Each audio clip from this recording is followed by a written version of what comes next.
Le premier livre des Chroniques, chapitre 14.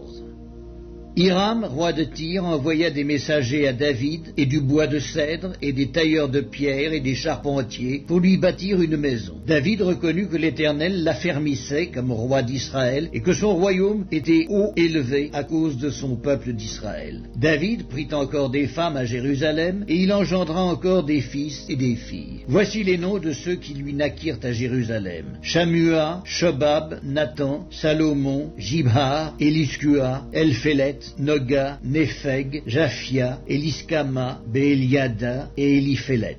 Les Philistins apprirent que David avait été oint pour roi sur tout Israël, et ils montèrent tous à sa recherche. David, qui en fut informé, sortit au-devant d'eux. Les Philistins arrivèrent et se répandirent dans la vallée de Réphaïm. David consulta Dieu en disant: « Monterai-je contre les Philistins, et les livreras-tu entre mes mains ?» Et l'Éternel lui dit: « Monte, et je les livrerai entre tes mains. » Ils montèrent à Baal-Pératsim, où David les battit. Puis il dit: « Dieu a dispersé mes ennemis par ma main, comme des eaux qui s'écoulent. C'est pourquoi l'on a donné à ce lieu le nom de Baal-Pératsim. » Ils laissèrent là leurs dieux, qui furent brûlés au feu, d'après l'ordre de David. Les Philistins se répandirent de nouveau dans la vallée. David consulta encore Dieu, et Dieu lui dit: « Tu ne monteras pas après eux. Détourne-toi d'eux, et tu arriveras sur eux vis-à-vis des mûriers. Quand tu entendras un bruit de pas dans les cimes des mûriers, alors tu sortiras pour combattre, car c'est Dieu qui marche devant toi pour battre l'armée des Philistins. »